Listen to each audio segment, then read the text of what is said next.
प्रधानमंत्री नरेंद्र मोदी ने उत्तर प्रदेश में ईस्टर्न डेडिकेटेड फ्रेट कॉरिडोर का एक खंड राष्ट्र को समर्पित किया। कहा, ये गलियारा आत्मनिर्भर भारत के निर्माण में बहुत मददगार होगा। प्रधानमंत्री ने कहा, देश का बुनियादी ढांचा भावी पीढ़ी के लिए लोगों की गाढ़ी कमाई से तैयार किया गया है। प्रदर्शन के दौरान इसे नुकसान नहीं पहुंचाया जाना चाहिए। देश में कोविड से स्वस्थ होने की दर बढ़कर 95.92% हुई। ओडिशा के सरकारी स्कूलों के विद्यार्थियों को राज्य के चिकित्सा और प्रौद्योगिकी विश्वविद्यालयों में प्रवेश में आरक्षण का लाभ मिलेगा। और मेलबर्न में दूसरे क्रिकेट टेस्ट मैच में भारत ने मेजबान ऑस्ट्रेलिया पर ऐतिहासिक जीत दर्ज की। श्रृंखला 1-1 से बराबर। कोविड महामारी के खिलाफ देश एकजुट होकर लड़ रहा है। आप भी हमारे साथ सुरक्षा और बचाव के 3 आसान एहतियाती उपायों का संकल्प लें। मास्क पहने, 2 गज दूरी है जरूरी, सुरक्षित दूरी बनाए रखें, हाथ और मुंह साफ रखें। अब समाचार विस्तार से। प्रधानमंत्री नरेंद्र मोदी ने आज वर्चुअल माध्यम से eastern dedicated freight corridor EDFC के न्यू भावपुर न्यू खुर्जा खंड का उद्घाटन किया। इस अवसर पर प्रधानमंत्री ने कहा, 2 डेडिकेटेड फ्रेट कॉरिडोर तैयार करने की योजना है। पूर्वी डेडिकेटेड फ्रेट कॉरिडोर पंजाब के औद्योगिक शहर लुधियाना को पश्चिम बंगाल के दानकुनी से जोड़ रहा है। सैकड़ों किलोमीटर लंबे इस रूट में कोयला खाने हैं, थर्मल पावर प्लांट है, औद्योगिक शहर है। इनके लिए फीडर मार्ग भी बनाए जा रहे हैं। वहीं पश्चिमी डेडिकेटेड फ्रेट कॉरिडोर महाराष्ट्र में JNPT को उत्तर प्रदेश के दादरी से जोड़ता है। लगभग 1500 किलोमीटर के इस कॉरिडोर में गुजरात के मुंद्रा, कांडला, पीपावाव, दहेज और हजीरा के बड़े बंदरगाहों के लिए फीडर मार्ग होंगे। इन दोनों फ्रेट कॉरिडोर के इर्द-गिर्द दिल्ली मुंबई इंडस्ट्रियल कॉरिडोर और अमृतसर कोलकाता इंडस्ट्रियल कॉरिडोर भी विकसित किए जा रहे हैं। ये महत्वाकांक्षी खंड राष्ट्र को समर्पित करते हुए प्रधानमंत्री ने कहा कि ये गलियारा आत्मनिर्भर भारत के निर्माण में बहुत मददगार होगा और किसान रेलगाड़ियों की मदद करेगा। उत्तर प्रदेश में स्थित 351 किलोमीटर लंबे इस खंड के निर्माण पर 5,750 करोड़ रुपए की लागत आई है। इस मालवाहक गलियारे के खुलने से मौजूदा कानपुर दिल्ली लाइन पर भीड़ भाड़ कम होगी और रेलवे ज्यादा तेजी से रेलगाड़ियां चला सकेगा। श्री मोदी ने कहा कि राष्ट्र के विकास के लिए विकास में संपर्क सुविधा का उतना ही महत्व है जितना शरीर में रीढ़ की हड्डी और धमनियों का होता है। उन्होंने कहा कि बुनियादी ढांचे के विकास का राजनीति से कोई लेना देना नहीं है, क्योंकि भावी पीढ़ियों के लिए है। केंद्र सरकार के विभिन्न ढांचागत विकास परियोजनाओं का जिक्र करते हुए प्रधानमंत्री ने कहा कि रेलवे के बुनियादी ढांचे का विकास पिछली सरकारों की प्राथमिकता नहीं थी। उनकी प्राथमिकता केवल चुनाव में फायदा लेने के लिए पैसेंजर रेलगाड़ियों की संख्या बढ़ाना था। प्रधानमंत्री ने कहा कि मौजूदा केंद्र सरकार ने स्थिति बदली है और अब लोगों को नई सुविधाएं मिल रही हैं। पिछली सरकारों में माल गलियारों के कार्य की धीमी गति पर चिंता व्यक्त करते हुए श्री मोदी ने कहा कि मौजूदा सरकार पैसेंजर और मालगाड़ियों दोनों को ही समान प्राथमिकता दे रही है। उन्होंने कहा कि पिछली सरकार के रवैये से रेलगाड़ियों की गति भी नहीं बढ़ी थी और माल ढुलाई की लागत भी बढ़ रही थी, जिससे अर्थव्यवस्था पर बुरा प्रभाव पड़ा था। प्रधानमंत्री ने कहा कि अब नए गलियारे से मालगाड़ियों की क्षमता 2 गुनी और गति 3 गुनी बढ़ जाएगी और रोजगार के नए अवसर बढ़ाने में भी मदद मिलेगी। इस अवसर पर रेल मंत्री पीयूष गोयल ने कहा कि इस समर्पित माल गलियारे से नए रास्ते खुलेंगे। मुख्यमंत्री योगी आदित्यनाथ ने कहा कि ये नया गलियारा बेहद महत्वपूर्ण है, क्योंकि इसका ज्यादातर हिस्सा उत्तर प्रदेश में है और इससे विकास के लिए नया माहौल बनेगा। मुख्यमंत्री ने आशा व्यक्त की कि रेलवे की नई निर्माण इकाइयों से राज्य में सूक्ष्म, लघु और मध्यम उद्यमों को भी मदद मिलेगी। उत्तर प्रदेश की राज्यपाल आनंदीबेन पटेल भी वर्चुअल माध्यम से समारोह में शामिल हुई। उपराष्ट्रपति वेंकैया नायडू ने देश के वैज्ञानिकों और शोधार्थियों से प्राचीन ज्ञान और आधुनिक प्रौद्योगिकी के साथ कार्य करते हुए देश को आगे ले जाने का आह्वान किया। उन्होंने कहा कि देश के वैज्ञानिक समुदाय को भारत को आत्मनिर्भर बनाने का महान कार्य करना है। बेंगलुरु के निकट होसकोटे में विज्ञान और प्रौद्योगिकी अनुसंधान और शिक्षा केंद्र CREST में आयोजित समारोह में आज श्री नायडू ने आने वाली पीढ़ियों के लिए प्रमुख वैज्ञानिक सुविधाओं के विकास में अतुल्य कार्य के लिए देश के वैज्ञानिकों और अभियंताओं को बधाई दी। सामाजिक न्याय और अधिकारिता मंत्री थावरचंद गहलोत ने कहा है कि केंद्र सरकार अनुसूचित जाति के छात्रों के कल्याण के लिए प्रतिबद्ध है। उसने इस समुदाय के उच्च शिक्षा प्राप्त करने वाले छात्रों की छात्रवृत्ति में ऐतिहासिक बदलाव किया है। आज नई दिल्ली में संवाददाताओं से बातचीत में श्री गहलोत ने बताया कि 10वीं कक्षा के बाद शिक्षा प्राप्त करने वाले अनुसूचित जाति के 4 करोड़ से अधिक छात्रों के लिए अगले 5 वर्षों के वास्ते 59,048 करोड़ रुपए की छात्रवृत्ति की मंजूरी दी है। श्री गहलोत ने कहा कि केंद्र सरकार छात्रवृत्ति का 60% स्वयं वहन करेगी। श्री गहलोत ने बताया कि अनुसूचित जाति के लगभग 1 करोड़ 36 लाख छात्र जो अब तक 10वीं कक्षा के बाद शिक्षा प्राप्त करने में असमर्थ थे, उन्हें इस शुरुआत से उच्च शिक्षा प्राप्त करने का अवसर मिलेगा। उन्होंने बताया कि छात्रवृत्ति की ये राशि डीबीटी के जरिए छात्रों के बैंक खातों में जमा कर दी जाएगी।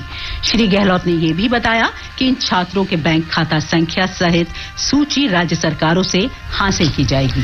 दिल्ली सरकार सरकारी स्कूलों में मिड डे मील योजना के अंतर्गत अगले 6 महीनों के लिए राशन उपलब्ध कराएगी। मुख्यमंत्री अरविंद केजरीवाल ने स्कूली छात्रों को किट वितरित करते हुए इस योजना का शुभारंभ किया।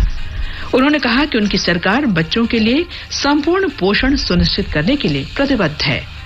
श्री केजरीवाल ने कहा कि लॉकडाउन के दौरान 10 लाख लोगों को स्कूलों में भोजन उपलब्ध कराया गया और 1 करोड़ लोगों को राशन दिया गया। देश में पिछले 24 घंटों के दौरान कोविड-19 के 16,432 नए मामलों की पुष्टि हुई। इसके साथ ही अब तक 1,24,24,303 लोग संक्रमित हुए हैं। स्वास्थ्य मंत्रालय ने बताया है कि पिछले एक दिन में 252 रोगियों की इस वायरस से मौत हुई है। अब तक 1,48,153 लोगों की इस महामारी से मौत हो चुकी है। इस समय कुल 2,68,581 सक्रिय मामले हैं। कल एक दिन में 24,900 रोगियों के स्वस्थ होने के साथ ही अब तक 98,07,569 रोगी स्वस्थ हुए हैं। स्वस्थ होने की दर 95.92% हो गई है। भारत में कोविड टीकाकरण का अभ्यास कल से शुरू हो गया है। पहले चरण में 4 राज्यों आंध्र प्रदेश, गुजरात, पंजाब और असम में 2 दिन का अभ्यास किया जा रहा है। इस अभ्यास का उद्देश्य चुनौतियों की पहचान करना और योजना में अपेक्षित परिवर्तन करना है ताकि टीकाकरण की प्रक्रिया को पूरी तरह बाधा रहित बनाया जा सके। स्वास्थ्य मंत्रालय ने बताया है कि 2 दिन के इस अभ्यास से विभिन्न स्तरों पर कार्यक्रम प्रबंधकों को आवश्यक अनुभव उपलब्ध होगा। इससे कोविड टीकाकरण की प्रक्रिया की जांच करने तथा कोविन के उपयोग से संबंधित चुनौतियों की पहचान करने में मदद मिलेगी। इससे प्रक्रिया में आवश्यक सुधार सहित वास्तविक क्रियान्वयन में भी मदद मिलेगी। स्वास्थ्य मंत्रालय ने कहा है कि इस अभ्यास के दौरान टीकाकरण के बाद के संभावित दुष्प्रभावों के प्रबंधन पर विशेष ध्यान दिया जा रहा है। इस दौरान ब्लॉक और जिला स्तरों पर निगरानी तथा समीक्षा पर भी ध्यान दिया जा रहा है। अभ्यास के दौरान मिली जानकारी और सुझाव राज्यों तथा केंद्रीय स्वास्थ्य मंत्रालय को उपलब्ध कराए जाएंगे। नई दिल्ली में वर्धमान महावीर मेडिकल कॉलेज और सफदरजंग अस्पताल के डॉक्टर नीरज गुप्ता ने इस अभ्यास के बारे में जानकारी दी। मध्य प्रदेश के 33 जिलों में कोविड पॉजिटिव मरीजों की संख्या 10 से कम है। अधिकतम कोविड पॉजिटिव मामले इंदौर और भोपाल में हैं। गुजरात में कोविड-19 के नए मामलों में लगातार कमी आ रही है। पिछले 24 घंटों के दौरान राज्य में 810 नए मामले सामने आए। राज्य स्वास्थ्य विभाग के अनुसार स्वस्थ होने की दर 94.02% रही। राज्य में 19 नए मामलों के साथ कोविड संक्रमण के अब तक 2,42,655 हैं। इनमें से 2,28,144 मरीज स्वस्थ हो चुके हैं। पिछले 24 घंटों में 1,016 मरीज स्वस्थ हुए हैं। राज्य में अब तक 94,90,000 से अधिक नमूनों की जांच की जा चुकी है।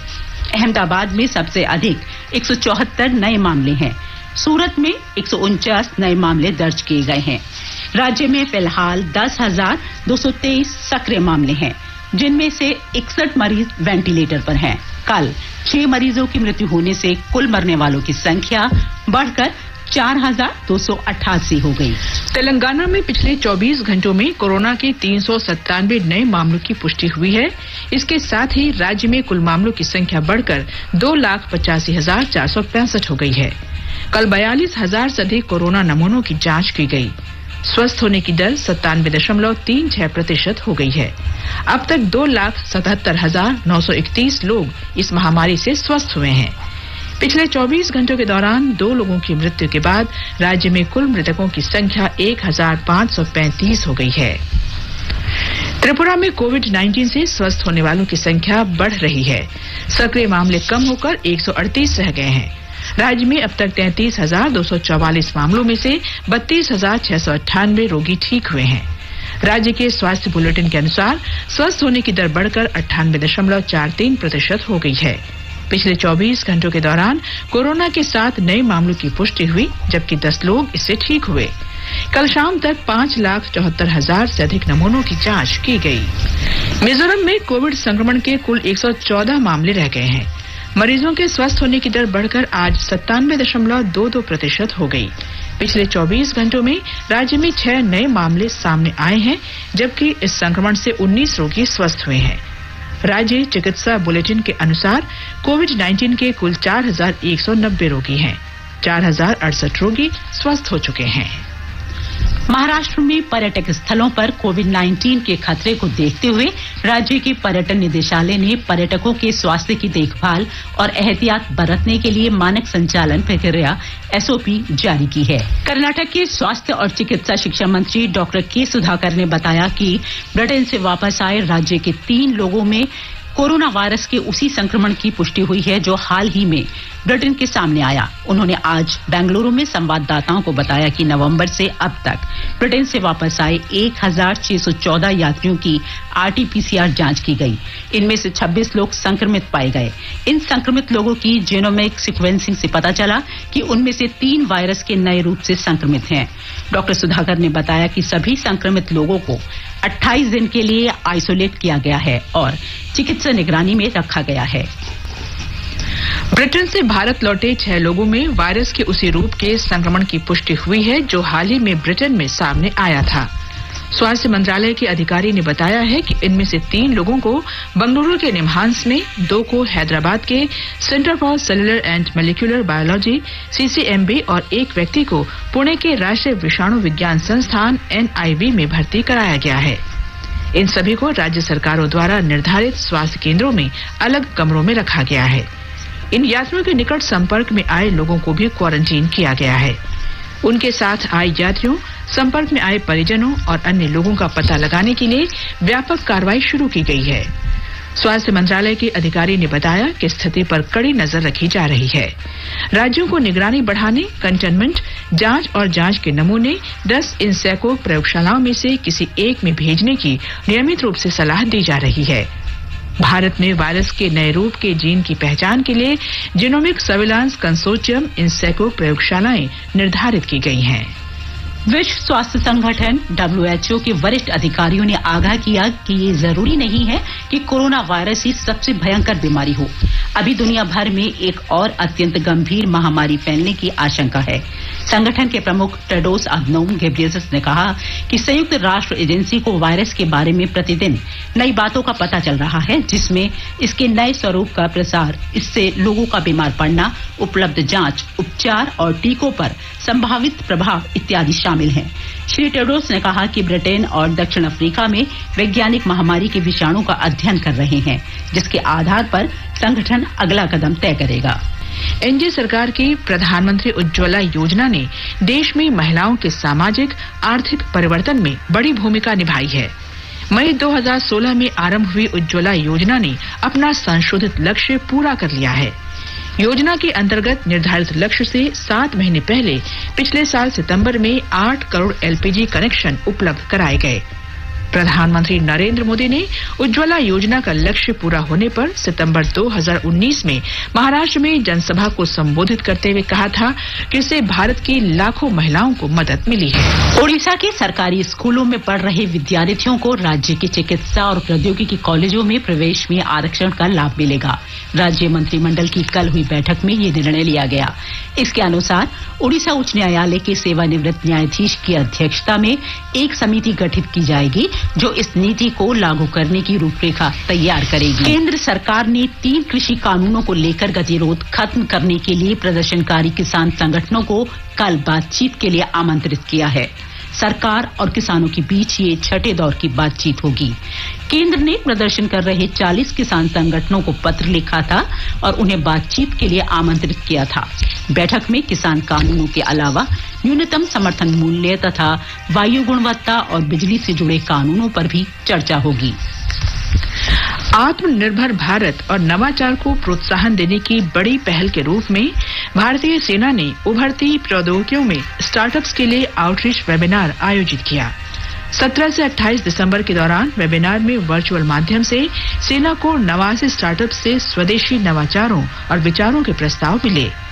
ये प्रस्ताव drone, counter drone, robotics, autonomous systems, artificial intelligence, quantum computing, blockchain technology, 3D printing, nano technology और मेडिकल एप्लीकेशन से संबंधित हैं। वेबिनार में जबरदस्त उत्साह देखा गया। सेना के लिए किफायती और उपयोगी होने के आधार पर 13 प्रस्तावों की जांच परख करने का फैसला किया गया। इस अवसर पर सेना के उपाध्यक्ष लेफ्टिनेंट जनरल SS हसनबीस ने रक्षा क्षेत्र में आत्मनिर्भरता के महत्व पर बल दिया। उन्होंने रक्षा उद्योग, विशेष रूप से स्टार्टअप्स को उभरती प्रौद्योगिकियों में निवेश का आग्रह किया। मेलबर्न में खेले गए दूसरे क्रिकेट टेस्ट मैच में भारत ने ऑस्ट्रेलिया को 8 विकेट से हराकर श्रृंखला में 1-1 से बराबरी कर ली है।